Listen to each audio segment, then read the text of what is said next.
بسم اللہ الرحمن الرحیم۔ السلام علیکم ورحمۃ اللہ وبرکاتہ۔ ناظرین گرامی، کیا آپ جانتے ہیں کہ بچوں کی پسندیدہ کھلونوں یعنی کلیکر کتنے خطرناک ہیں؟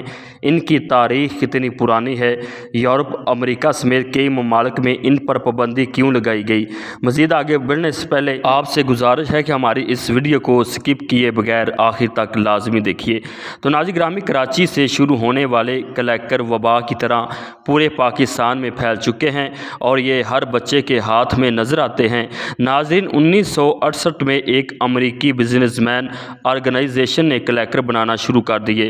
1970 کی دہائی میں بچوں میں اس کھلونے کا استعمال عروج پر پہنچ گیا۔ حالانکہ کلیکر کو رسی کی مضبوطی، وزن اور کئی چیزوں کو دیکھ کر اس کو بیچنے کی اجازت دی گئی، لیکن ایک وقت میں یہ کھلونا بچوں کے لیے انتہائی خطرناک ثابت ہوا۔ ان چھوٹی چھوٹی گیندوں کے لگنے کی وجہ سے بچوں کو چوٹ لگنی شروع ہو گئی۔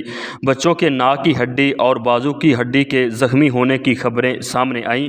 تو ناظرین، امریکہ میں جب اس کھلونے کے 4 کیس سامنے آئے تو انہوں نے اس سچویشن کو دیکھتے ہوئے کلیکرز پر بین کر دیا گیا اور مکمل طور پر یورپ اور امریکہ میں پابندی لگا دی گئی۔ پہلے یہ کلیکر شیشے یا گلاس کے بنائے جاتے تھے اور یہ ٹوٹ بھی جاتے تھے اور بچوں کو کٹ لگ جاتے تھے اور انہیں ہاسپٹل میں لے کر جانا پڑتا تھا، کیونکہ اکثر بچے لڑائی کے دوران اسے ویپن یعنی ہتھیار کے طور پر استعمال کرتے تھے۔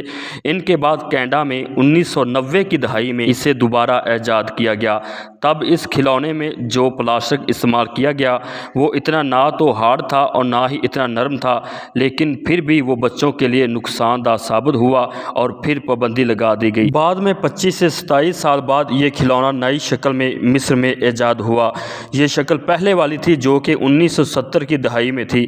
مصر میں جب بچے اس گیم کے ساتھ کھیلنے لگے تو اس وقت ان کے بازو، ان کے ناک اور ہڈی ٹوٹنے کے کئی کیس منظر عام پر آئے۔ تب مصر کی گورنمنٹ نے اس پر بھی پابندی لگا دی، حتیٰ کہ وہاں کئی فیکٹریوں کو سیل کر دیا گیا۔